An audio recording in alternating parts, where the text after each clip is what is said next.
Welcome to the Release Your Blocks podcast. I am your host, Victoria Bond.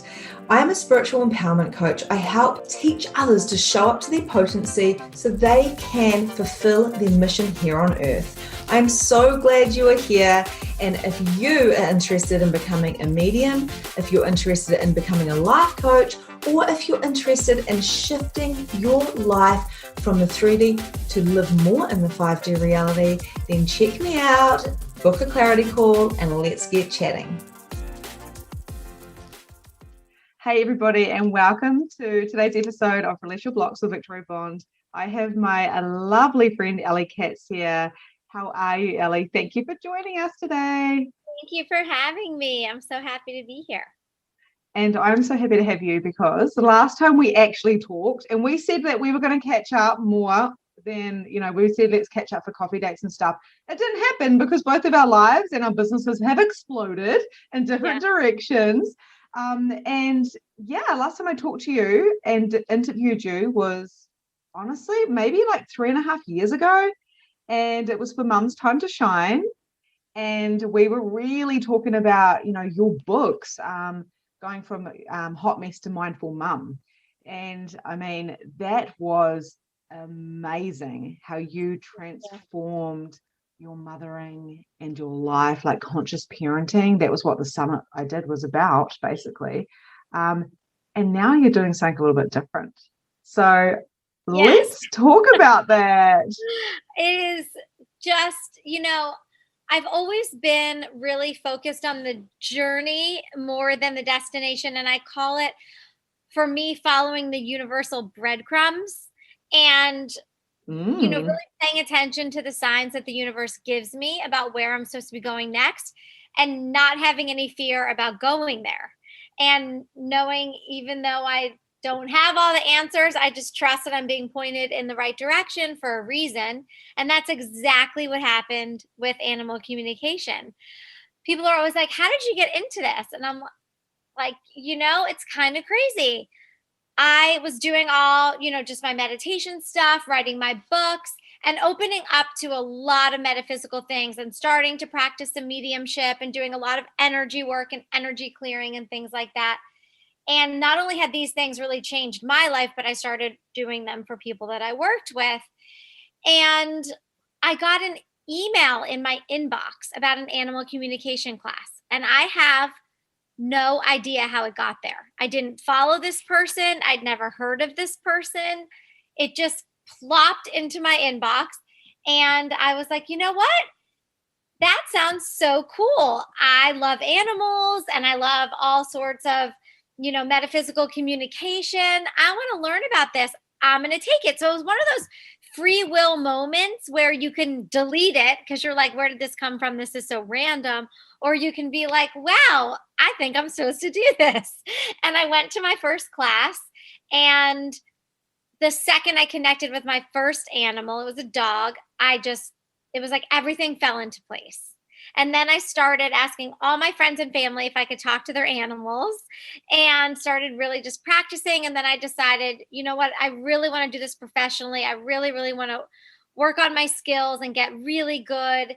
And so I worked with a mentor in California until I was ready to really go out on my own. And it's just been amazing ever since. It has taken off and kind of taken a life of its own that I couldn't have imagined. And I love it. Every day I feel so joyful and so excited. So I feel. So are you like going to people's houses and talking to animals? Like, is that what you're doing, like a behavioral thing, or are these animals alive? I know this sounds a silly question, but I know that you're a medium. So I talk to animals that are alive and in spirit. It's actually the same exact process. I'm making a soul-to-soul connection. As you know, the soul never dies. So I can connect with this animal's soul, whether they're alive or in spirit, and I do both often. So every animal communicator has a different style. There are people that like to go to the home and be in person with the animal. That's not my style. I find it very distracting, and I find that then you have the owner's energy involved, and I'm a huge empath. And when I've tried to do it like that, I have found that it was difficult because of the owners being around, actually. So my way is I work with a picture, which is great because I can work with people all around the world. And I do work with people all around the world. So someone sends me a picture and a list of questions that they want me to ask their animal. I spend about 45 minutes to an hour with the animal by myself. So this is where my meditation practice and experience really comes into play. I get into such a quiet place that I can just hear everything the animal wants to share, see everything they want to show me. I usually end up with about 2 pages of notes from that first session. And then I get on phone or Zoom with the pet parents and give them all the information that I got, and the connection is still open with their animal. So we can then have a 3-way conversation. If more questions come up or they want clarification on something, we're talking to their animal together. So I sort of do both. This is absolutely fascinating me. As you know, I'm a medium. I talk to spirits. I talk to people's higher selves, and people obviously, like, it's the same thing. We're a soul, and that's the way I see it as well. But I've talked to my animals. Like, I've got a couple of dogs that have passed away, and I'll feel them and I'll see them. And I know my children and my husband, because we're all quite, I don't want to say spiritual, we're all kind of conscious and aware. So we know that our animals are around. It'll be just before the birthday or whatever it is. And we've got a new little puppy, and he's so beautiful. So I find it easy to communicate with spirit animals, but not actually live animals. Now, I am a bit unique in that respect. Like, I parent a bit differently to most people and stuff like that. But with animals, like cats, for instance, I look at my cat and I'm like, what do you want? But the funny thing is, I've never actually tried to communicate. So what I would tell you to do, because sometimes it can actually be harder with your own animals. Like, how it's really easy to solve someone else's problem, but when it's your problem, it can feel harder. So it can be like that with your own animals. But what I suggest you do is, like, kind of do a session. Like, if you were talking to someone's, relatives in spirit or someone's guides, you would probably get into like a really quiet place, without a lot of distractions, and you would sort of have a session with them. So instead of trying to off the cuff with like your kids running around and pouring cereal, trying to ask your cat what they want, I would just get quiet and try to do it that way and just really communicate. Now, I have one funny thing that happened that you will totally get a kick out of. Someone asked me just recently in an interview, have you ever had an animal that wouldn't talk to you? And that's happened one time. One time out of hundreds have I had a dog like not want to talk to me. And I knew the parents were so anxious for this reading. There were so many questions needing answered. And I was like, I got to find a workaround. Like, what can I do here? So I connected with the animal spirit guides and got all of the answers from their guides, not from them. So it was the same information. It just came in a different way. Yeah, and it's the same with spirit. It's the same with human spirit. And of course, it's not just spirit. There's all sorts of entities around. But yeah, I'll have someone, and I'll be like, I got one of my mediums in Magnificent Mediumship to do a reading on me in a group call. And she was like, she said, your granddad's here. And I go, is he saying anything? And she's just like, no. And I go, well, don't stress about it, because he wasn't a big talker. And I go, but what is he feeling? And she's like, he's feeling this and feeling that. So we communicate all in different ways, but people go to their heads and they're expecting the spirit or the animal to communicate as they do. But the truth is, we all communicate completely differently. So, I mean, this would have really helped me a couple of years ago because my cat has alopecia. And of course, it's stressing. He was been stressing out because he's getting old and not winning his fights anymore. But it was just like, how can I ask the cat? I didn't even think about it, how I should have just asked the cat what is actually going on. Yeah. Instead, I'm like, he's stressed. Let's just keep. Well, that's happened to me, actually. It's funny because, when it's like I was saying, when it's your own animal, it can be really different. So there was something going on with my dog, and I ran to the vet. Okay. And we get to the vet, and I'm like, so interestingly, every animal has different ways that they like to communicate based on their personality. So some animals give me all pictures and movies in my head, And some animals are really talkative with words. So it just depends on the animal how they want to communicate. And I can just, you know, people say, like, do all dogs do something? Bless you. Do all cats act a certain way? And I'm like, no, every animal is really different, but it is very much based on their personality, how they like to communicate. So It's it's really exactly the same as spirit. It's exactly the same as I read, but you are reading, and it's the same people. I read people and I read spirit. It blows my mind. It's exactly the same. And it's not surprising, actually. It's just like, really? And I know I've got some best friends that are like massive animal lovers, like so much so that they love animals more than human beings. yeah, I can see why. I'm actually like, I am an animal person, but I'm not to that extreme. I'm more like I like children. Like I really like children. I love animals, but sometimes I'm like, I can't see what you're saying, type of thing. But yeah, it is just so interesting. Yeah. Do you ever have to, like, if you talk to spirit animals, so do you get a lot of clients that say, can you please talk to my dead dog or Yes. whatever? So when that happens, do you have to like clear that energy so the dog goes away? Like, do you have to clear animals as well? Like, I do a lot of clearing. So what I mean by that is, for instance, I had a friend over yesterday. Her dad came in before she even got here, and I was like, oh my goodness, I'm on a call with somebody else. You need to leave. And not only that, when she left, I had to, because we did a little bit of mediumship, I had to say, off you go, everybody, off you go with her and cut the cord ties. So that's one way of clearing. Do you have to do that? Or do you have to clear animals, do you have to clear animals that don't know that they're dead? Because I have that with a lot of humans. I have not ever had an animal that didn't know they were dead yet. I shouldn't say ever, but not yet. And then it's interesting because I am so sensitive to energy. So with people, I have to do a lot of clearing and cord cutting and detaching. But with animals, their energy is so different and like so pure and so light and so joyful that I don't find that I do. When the reading is over, I say, like, thank you so much. Thank you to their guides, my guides. And then it's pretty much just done. And I don't find that I have to do a lot of clearing. It's And really interesting. is that because they're more conscious? I think that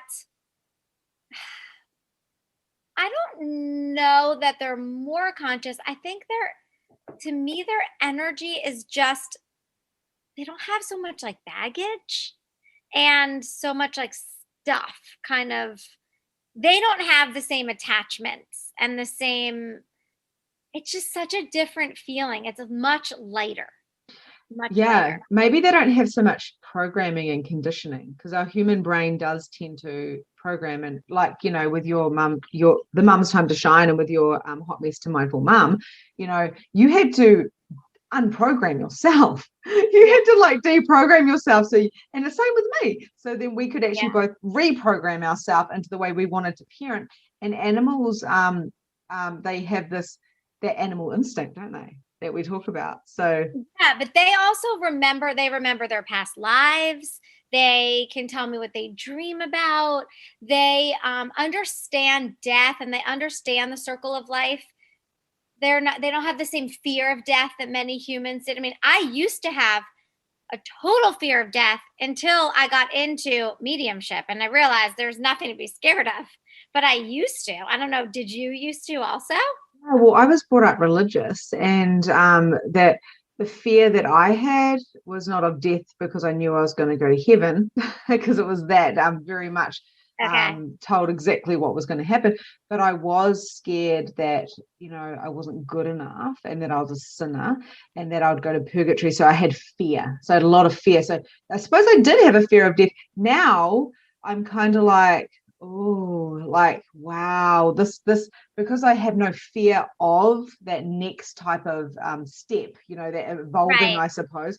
I'm like, I'm really enjoying my life. Like, I'm really, really, really enjoying my life, and so much joy in doing as much as I can to spread the message of joy and abundance and consciousness everywhere, as much as I possibly can, because I'm like, holy moly, I've just realized that this life is a blink.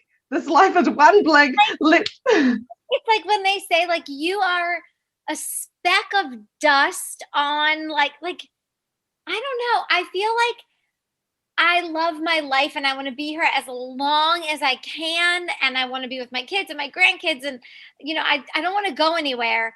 But I also almost don't take it all so seriously anymore. I've lightened up a lot. Like, if you make a mistake, yes, you need to learn the lesson, you need to grow and evolve, but like, it doesn't matter that much. If that makes sense. Like, there's no death, really. Yeah, and we're dying all the time. You have had a death and a rebirth, and since I've seen you, and I've had a death and a rebirth, and I'm sure we're going to go through that again. And we do this while we're alive in the human body, and I think it's just absolutely fascinating. And it's like, we're here to have fun and play and joyful, and you would not have got where you're at with the spirit and animal communication if you were taking things too seriously when you were a hot mess. And I was a hot mess too. I was. Like, I took everything really seriously, and we're gonna parent energy. I mean, when I think about, I want that all back. I mean, I know it doesn't work that way, and it makes you who you are and all of that. I mean, I get it and I believe it, but at the same time, I'm like, God, I wasted so much time and energy on things that were not important, you know. But that's the journey. That's the journey. You love the journey. We love the journey. And I'd say, but you can kind of chuckle when you look back. I've got a funny ass story for you. So, of course, we have these reminders pop up all the time, right? So we're not always happy. We go through different flow states, and we both do meditation, or you're a meditation teacher, so we know how to come back into ourselves, our Zen, our I am, all those things, and the grounding. And the other day I was thrown off. So I had a couple of things attack me energetically. There was a few human things. There was a bit of wonkiness. And I went into my mind, and I try to practice not being in my mind, try to practice being in my soul and my being. And the funniest thing was, my husband was away. So I was being busy working. I had the kids, I had all these different things, and something popped up in my business that needed attention. And it was, thank you, it was a little bit scary, a little bit of confrontation. And I realized I'd opened myself up, and I'd lost my footing, my grounding, my expansion. And I went into my mind, and I kind of narrowed everything down, and I was a little bit like, what is happening? And next minute, our smoke alarm is going off. We've got the fire engine, the fire brigade here. We've got police walking down the road. This is all happening at 3 o'clock pickup. All hell broke loose. Thank you. That's what I've got my puppy inside in his crate, because he's only 10 weeks old, and he seemed to be fine. But this alarm's going off, and I said to the fire brigade, I went, oh my God, my puppy. And there was no fire, but I was like, the alarm. So I whipped him out straight away. He seemed perfectly fine for some reason, but still, I need to maybe talk to him about that, make sure I can clear up some energy. And then I realized afterwards, I laughed. I felt a bit guilty for wasting all the time of the services and stuff and all the freak out. But I started laughing, and I went, I am so potent that I created all of that chaos, and I'd opened myself up, and I hadn't been cutting cord ties for like 24 hours. And a freaking smoke entity, this is where it gets weird.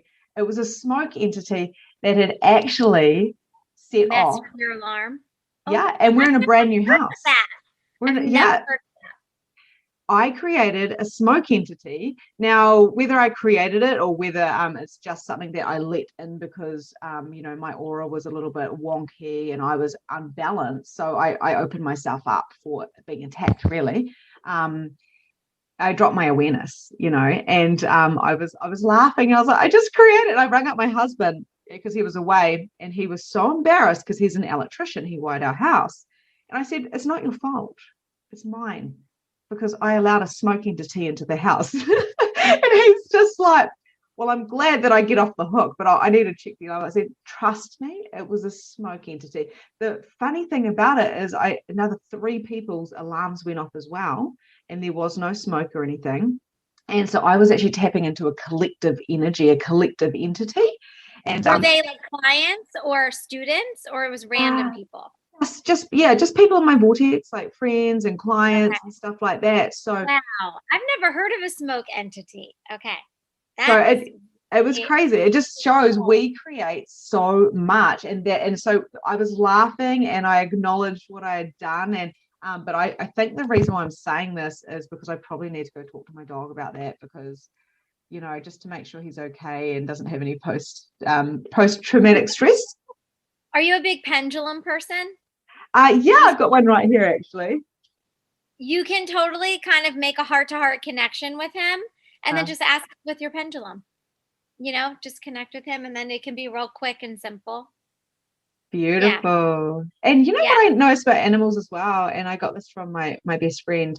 We went to pick the puppy up, and of course you meant to put him in a crate and drive him home and stuff. And I was like, I can't do that. And I had this huge amount of anxiety before I went to pick him up. I made it this big drama because I was like, I can't take him away from his family, put him in a box, But and you then hold him. and then have him and then make sure he stays in the crate and cries all night so he gets used to it. I was like, I wouldn't do that to my kids. My kids slept with me half the time. I wouldn't do that.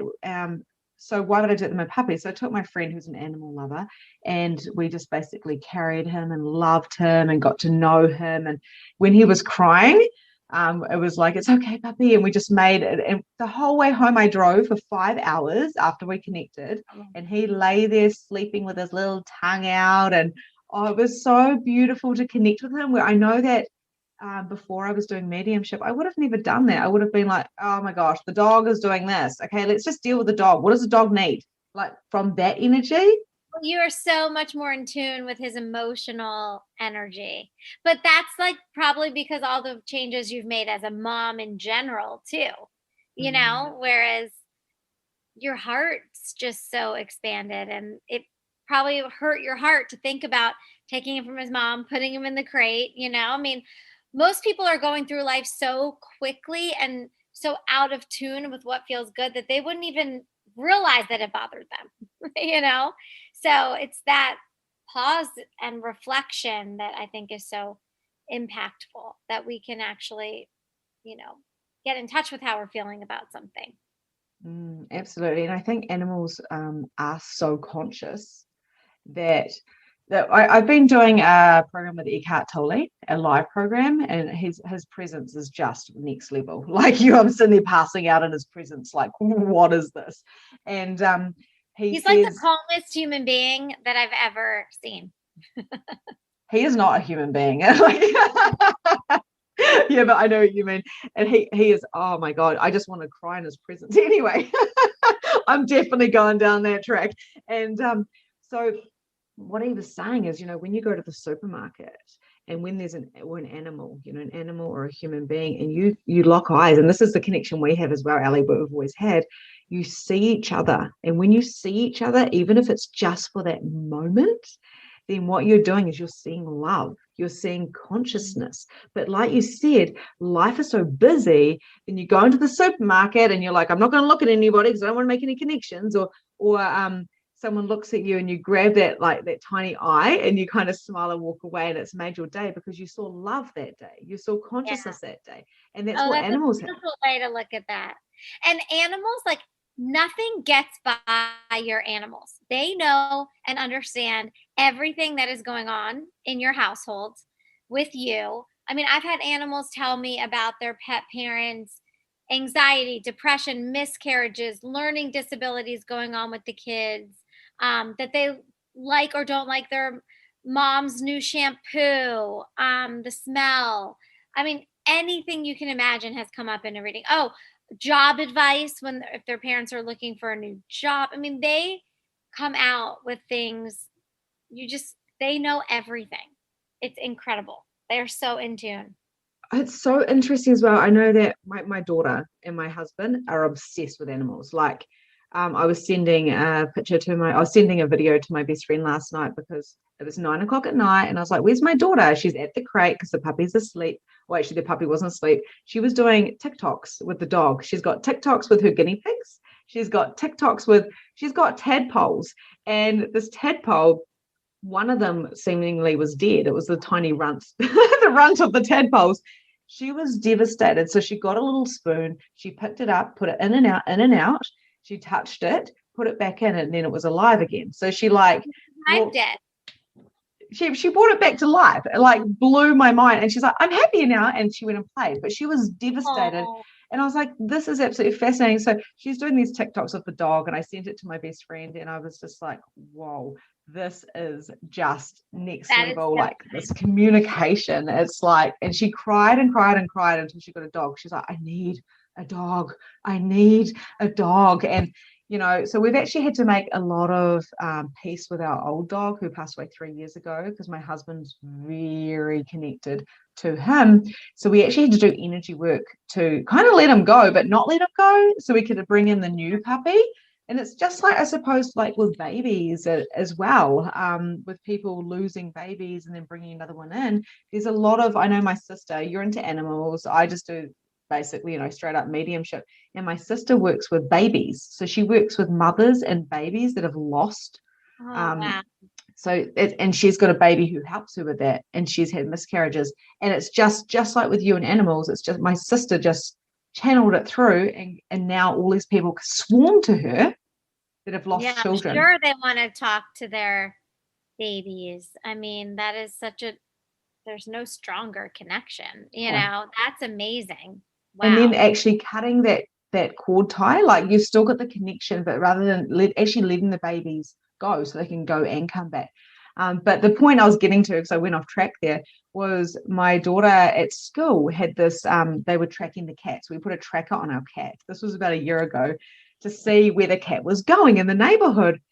What the hell? That cat, unbelievable. We've got this fat black, I'm a witch, so black cat, of course. No, but we've got this black cat monkey, and I used to hate him when I was pregnant. I hated the cat, don't know why. Oh my gosh, how I'm so embarrassed to say that now, because I do love him now. But this cat lies around all day, meows and loves the dog and does nothing, just lies there. But I tell you what, he was all around that neighborhood. He went so far, and because it tracked at night or during the day. I think it was at night. Yeah, so we don't lock our cats up here, really. I know a lot of places lock their cats up at night or keep their cats inside. We don't do that. But it was just absolutely blew my mind. So no wonder, this is funny, it's like I'm channeling through for the cat now. No wonder he got anxiety when new people move in. There's new cats, younger and stronger, because he's quite old now. No wonder he was starting to lose his fights and also freak out a little bit and not have to go wandering so far. Well, you have to tell your daughter too. Some of the funniest animals that I've ever talked to, guinea pigs. They are hysterical. I mean, like little old ladies. They're ones that all words. They just like talk. They were hysterical. I love this. And we've got these two little guinea pigs, and my daughter, like I say. Two girls? Do you have two girls? We have two boys. Boys. Okay, because I know they always have to be same sex. But the girls, I've talked to 4 girl ones, and they were really funny. They're just so beautiful. And they're very intuitive, because if I went in there, like she just goes in there and she grabs them, she carries them around on one arm, she roller skates with them, she pops them in her basket, she does all of these things, and they love her. They're hers. Like I wouldn't go pick them up and do stuff because they're scared of me. They're hers.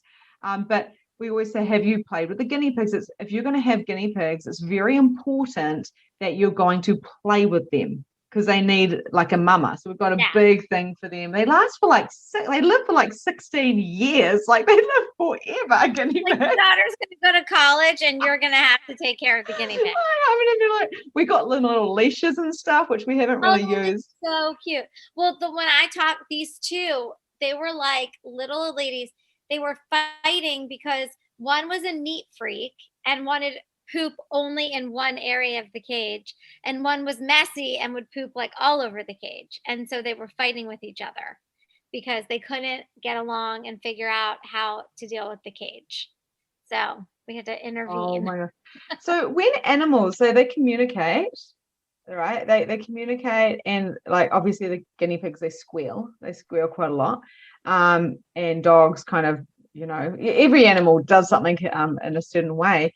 So can they hear each other like we can hear each other? They talk to each other. Like if you have two dogs in the house, you don't hear anything, but they're mentally sending each other, talking to each other. Oh, Yes. so telepathic. All day telepathically. Yeah. It's Oh, energy. So it's like thoughts, it's like, it's the same way. If you are talking to a spirit, you don't have to talk out loud. I mean, you can, or you can just think it in your head and get the answer, right? right. Uh-huh. That's how I'm assuming that's how it works for you. Yeah, Is it yeah, either way? yeah. And so same thing, you're mentally communicating. That's how they do it. It's just sending thoughts and emotions, mentally. Right. So human So, beings basically are behind the times, and animals are actually up with the play. In other words. and human beings, like thousands of years ago, everybody talked to animals. Animals communication, it's so easy for them to talk to the humans, but we're the ones that have lost that ability. So anyone can open up to it and practice and try. It's Mm. easier for some people, obviously, like you or I, who were doing I was doing mediumship before. You're obviously so intuitive and so amazing at mediumship. You probably could fall into it like really, really easily. Some people just don't realize, they don't think they can. People say, "Well, how does it work?" I'm like, the biggest thing is so much trust and faith that when I close my eyes to talk to an animal, it's gonna work. Like Yeah. I have not one single doubt that it's gonna work and I can do it. That's a big piece of it. If you start second guessing yourself and I don't know, then it's not gonna work. I have so much trust and faith, and I think that's the biggest obstacle I to this think kind of that's thing. the biggest obstacle in life for every single thing. So like honestly, that's a pillar of life right there, is having trust and faith in what you're doing. That's what I teach my mediums as well. I'm like, you guys are going to be put into broken up rooms right now, and I want you to read for each other and not read from the book, and trust. And it's not until they drop, and they drop all of those kind of judgments and considerations on how it has to be done, and they just do it. And I remember the first time I did a proper reading, and I asked this person I trusted, who I didn't know very well, but I trusted her, can I do a reading for you? And I instantly knew I wasn't allowed to use the cards. So I was totally freaking out. And then I went, right, what am I seeing? What am I feeling? What do I know? And I just started telling her the story. And it was exactly what she needed to know. The best reading she had ever had. And it was my first reading. And she'd had millions of readings. And the reason why that was because I had the balls to not try and control the reading. So that is And you the also thing. have to trust. You cannot filter. I mean, I get some of the most random stuff. It doesn't matter if it makes sense to me. It only has to make sense to the pet parents. And like you might get a detail from a spirit and you're like, what? But you say it and the person knows exactly what you're talking about. So you have to take any sort of filter, any sort of second guess out of it. I mean, here's a fun example. I did a reading on a horse, and this is when I was doing my training. And when I was doing my training, I would have to have, because I'm like getting scores and my accuracy and everything.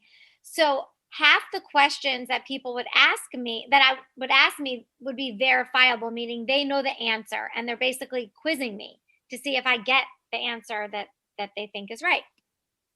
So I was talking to this horse, and one of the questions that the mom asked was, "What's hanging in the stall by the door?" And so I asked the horse, I'm like, "What's hanging in your stall by the door?" And I see a picture of the mom, the woman, and the horse. And I don't know anything about horses at this point. I'm like, do people do that? I mean, that's so random, but okay. So I write that down. So when I'm giving the mom the result, I told her, I said, "I see a picture of you and your horse." And she started laughing and she goes, "Oh my God, that's not what I was thinking," because I was thinking of do you know what a salt lick is? When people hang like a thing of salt for the horses to lick, like, Ah, yeah. right? But she goes, next to the salt lick is a picture of me and the horse. And she said Oh, this little girl was hanging around the barn a lot and drew a picture of her and her horse, and she framed it and hung it up in the stall next to the salt lick, next to the door. But that's what the horse wanted to tell me about. And it obviously was like oh, really special to him, and then became like super special to her. So it was like, if I had said to myself, no, there's no way that could be right, I would have missed an amazing detail. You cannot second guess. And I've had to learn to just trust everything the animals say. Don't trust oh. my brain, trust them. Oh, You know? it's so good. I so love this conversation. This is like so educational for me as a medium. Like it's like honestly, I'm so grateful for this. So it was really interesting. So like my best friend who I was talking about, she's massively into animals and she's got this big dog, like a big kind of like what most people would say scary as like scary big kind of like bull terrier. I don't even actually know. I can't remember what she is right now, but she is beautiful. She is so beautiful. She's very protective. She sleeps with my friend, and my friend's like, I don't give a shit what anyone says. Like I'm used to, these type of dogs, and she's sleeping with me. She's purely like they're so connected. So Oh, cute. my dogs sleep like I'm sandwiched. My husband's like, how do you even move? I'm like, I don't care if I'm comfortable. If they're comfortable and they want to be near me, they're sleeping Oh, like I love it. I love it. So yeah, it's so funny because I was feeling a bit of anxiety because I had to go pick up my puppy. So I was like really like I need to pick up my puppy now. I can't wait till tomorrow morning because if I pick up tomorrow morning, if I literally go, I'm gonna have to pick up the puppy, put him in the crate, drive 5.5 hours, and I can't do that. I can't do that. So I was in a bit of anxiety, and it was going to meaning that it was going to take me a lot longer to get home and stuff. But anyway, so I was feeling anxious, and we just come back from a photo shoot and traveling around, and I was like, I haven't experienced anxiety like this for so long. What if I don't get the puppy? What if the lady says I can't have the puppy? So I was freaking out that A, I wouldn't get the puppy. Don't know why. Maybe it was a lack of worthiness or something. And B, I want to be able to connect with the puppy and all those things. So anyway, my friend goes, I need you to come inside because you're my best friend and I need you to know my dog and get along with my dog. And I said, I don't want to because I'm anxious. I was freaking out because I was having to change my plans right then and there so I could go get the puppy. And she goes, come inside. So she made me because she's pretty strong-minded. And I went inside and I stood there and the dog is like barking at me, very loud bark. She was talking. She didn't have her heckles up, but she was just barking at me. And I was thinking, far out, this is not the time because I'm anxious. I know the dog's going to feel dogs it. definitely feeling that. Yeah. So I was like, oh, so I was like, look, I don't want to be doing this. And my friend's like, but it's really important to me. And I need my dog to be socialized. I'm like, but I don't want to be doing this. And I was literally like going back to the 7-year-olds when we were 7 year Yeah. olds. Like you stamp your feet. Like, Yeah. And I she's don't like, want to. and then eventually, and I could see on my friend's face, she was getting quite disappointed. And I was like, I want to connect with the dog, but I can't because I wouldn't do readings right now. I wouldn't go catch up with someone for a coffee right now because I'm anxious. I just knew that it wasn't in the state for anything. So I went outside and I said to her, look, I'm sorry, but I'm just not feeling great right now. And she said, can you please promise me that, you'll connect with my dog one day because, she needs to be in your life as well. Even though we live a long, long way away from each other. I said, I promised you, next time we come, we'll go for a walk on the beach and then I'll connect with your dog because the dog is quite protective of the circle. So the dog doesn't be around a ton of people. It's like the group is kind of smaller and I've got a dog now. So we're going to live closer soon. So we all want to be connected in the same bubble. But I found it really interesting that I instantly knew I can't connect to the dog because I'm actually disconnected to everything. And even Yeah. though she was barking at me and I wasn't scared, my friend had said, if you had just sat on the couch and relaxed, it would have all happened. And I was like, but I still wasn't in the energy of that. And I can understand, with children as well, you'd want them to be really comfortable and go calm down and have that deep connection. Yeah. Well, it's interesting because a lot of times when people come to me that because their dogs have anxiety and they don't know what to do, my very first question is, do you have anxiety? And a lot of times there's mirroring going on. So we're so emotionally connected to our animals, and they're so in tune with us, that when I say, well, when you notice your dog has anxiety, I want you to pause and take a deep breath and see how you're feeling. Because if you can calm yourself, then your animal is most likely going to calm down. So it's like a, kind of a wake up call for you to, check in and work on yourself. I mean, there's stories of like, I mean, stomach issues, heart issues. I mean, all these things that animals get because their people have it. And because they're so connected to us. So that is the very first thing if you have an anxious dog. And it's true. It's like, I remember I'm obsessed with my dogs. And one of them is a handful. I mean, he's the snuggliest, sweetest, cutest. Like if you follow me on Instagram, I post him all the time. I'm obsessed with him, but he's definitely more challenging. And I say, like, my kids are super easy kids. So God gave me a dog that I had to learn every lesson through, this animal. Okay. And just because I'm an animal communicator doesn't mean my animals are perfect. Okay. Let's just like someone could be a parenting expert and their kids aren't perfect either.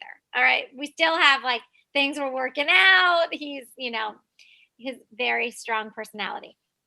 So he's very difficult to walk, and he has kind of like sensory issues with like cars, and everything's just like a lot for him.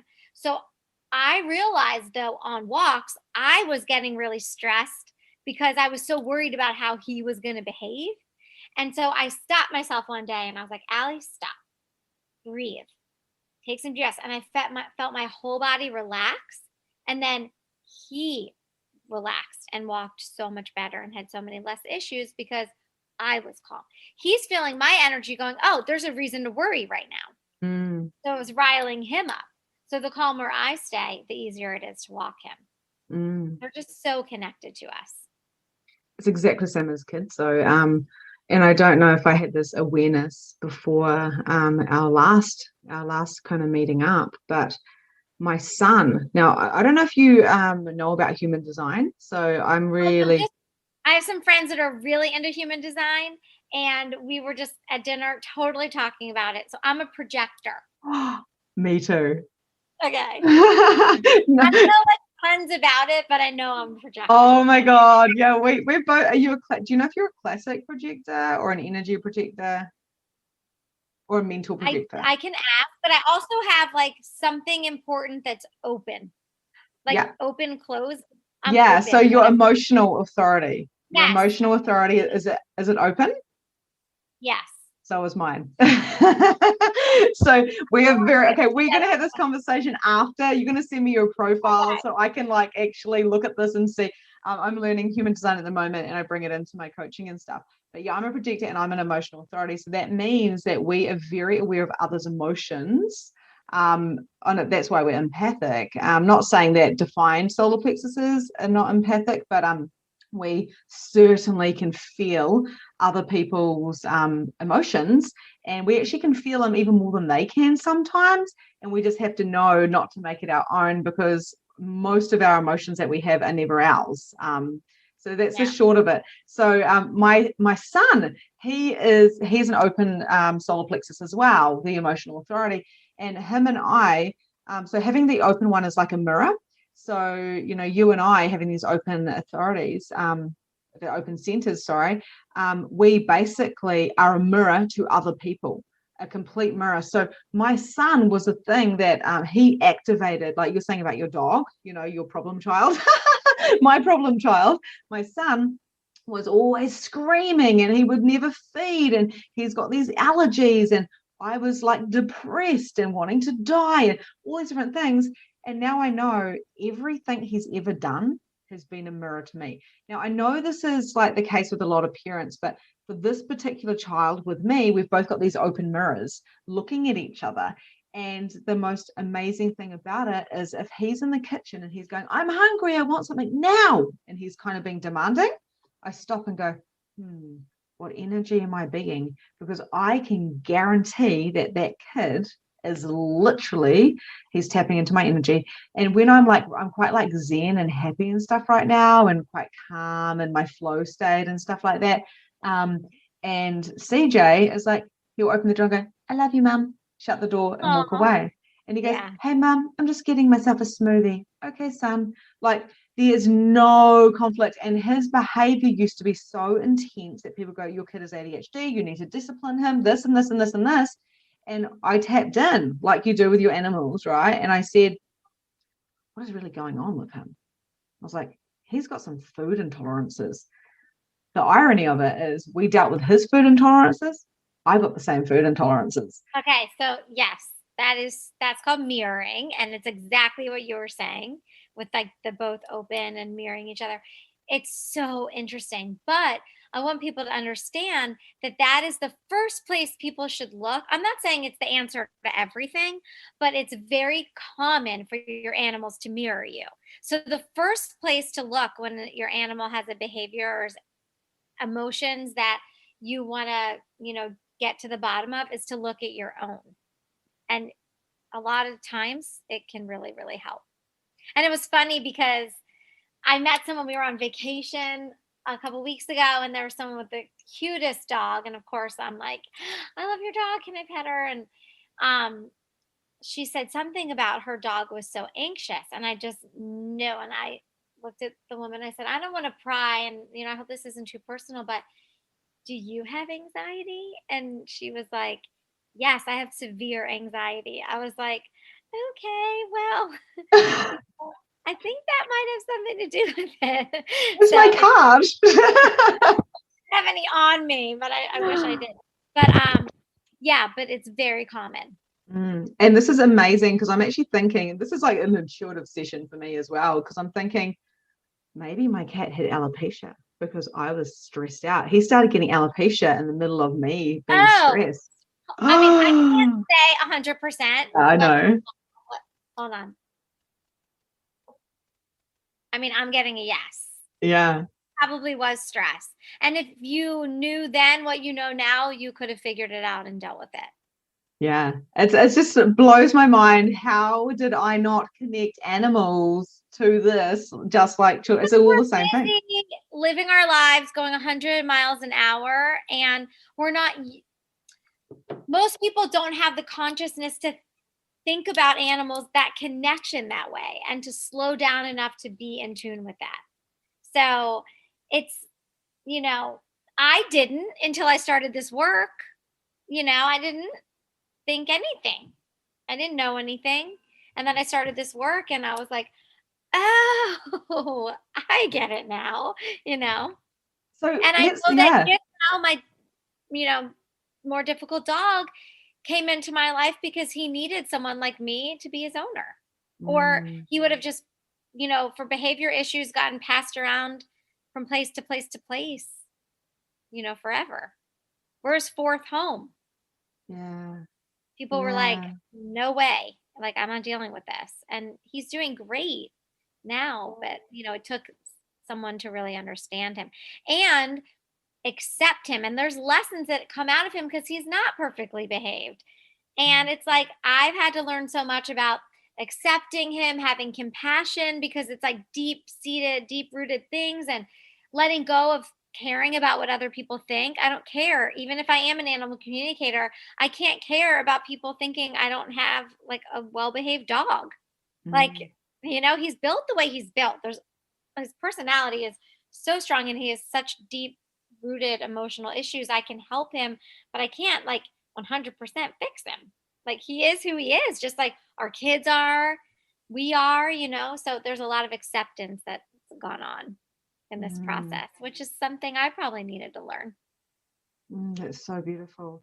And so you said before you got to know about horses, so I just want to like tap into horses real quick. So this will be my last question, but they say horses are very, very conscious. And I know that they use horses for, children and people that are on the spectrum. All kinds of therapies. Yeah, the therapies. I've done equine therapy.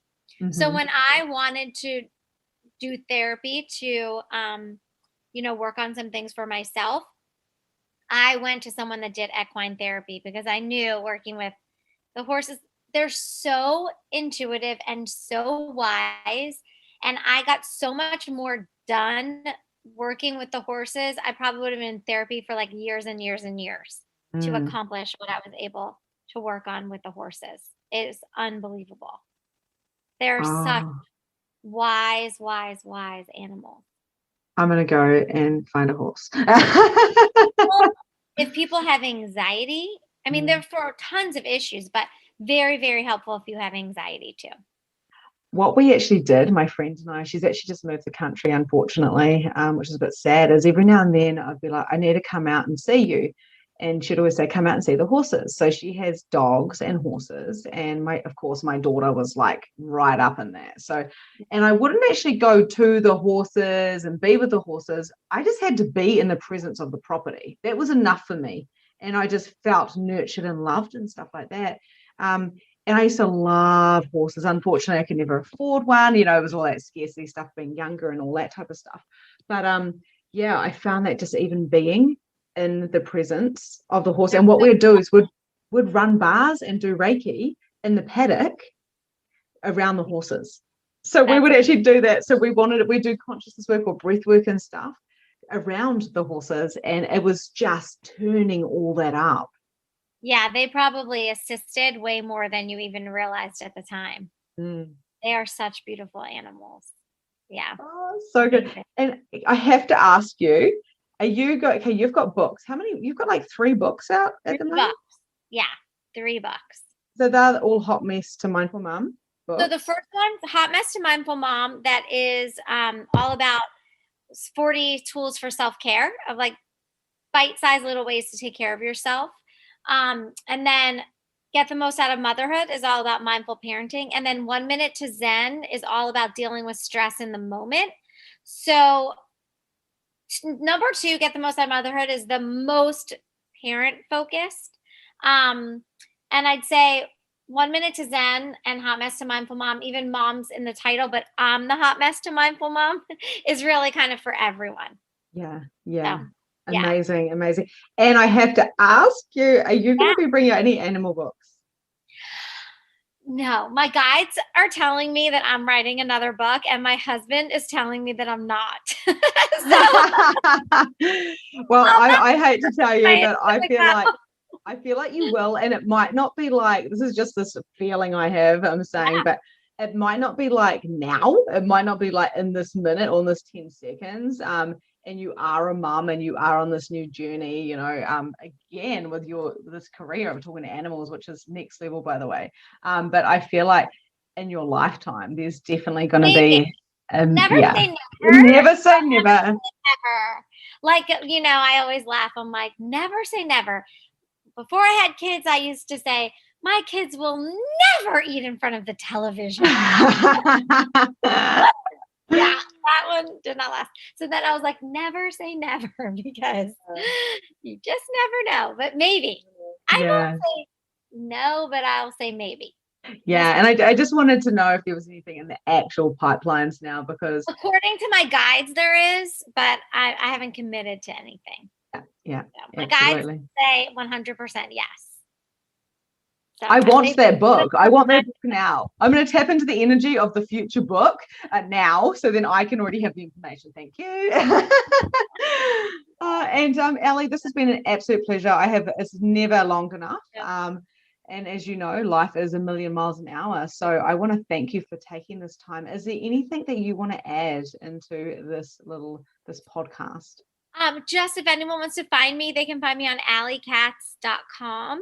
And, you know, I love getting to introduce people to animal communication because it is so joyful. It makes me so happy. And to be able to give animals a voice is such an honor. And to be able to help people feel more connected and to better understand their animals and help them live their very best life, that's an honor too. So anyone that's interested, reach out to me because it's really wonderful. Beautiful. Thank you so much. And anybody who's listening, if you want to purchase any of those books, I'm pretty sure you have them on Amazon. Amazon, Barnes and Noble. There are a couple places, but Amazon's always the easiest. And then actually coming out in April there's a special box set, the trilogy. And if you buy them all 3 together, it's like half price. Oh my gosh. Yeah, that's just Wow. it's like being released really soon. So yeah, is it going to be, so you can find that on your website or Amazon? It's on Amazon, yeah. I need to put it on my website, but it's on Amazon. Yeah, beautiful. Hey, thank you so much for this conversation. It's so great to be together. Yeah, so good. And hopefully we'll catch up soon. And I will be contacting you after this about that human design so I can have a look at your for my own. I'm just being nosy for my own benefit so I can see, oh my God, no wonder we were so massively drawn together when we first met, because we are identical or whatever. Totally. I love it. Thank you so much, Ellie. And you guys go check out her website and I will see you guys later. Thanks, Ellie. And that's a wrap for today. Thank you so much for joining the Release Your Blocks podcast. If you enjoyed this episode, I would love to hear from you. So please leave a review and tell me what your favorite takeaway from today was. There is so much more from where this came from. You can also find me at Holistic Energy Shifting on Facebook, where you can find more content, more coaching, and more guidance. Have a grand and glorious day, and I'll see you next time.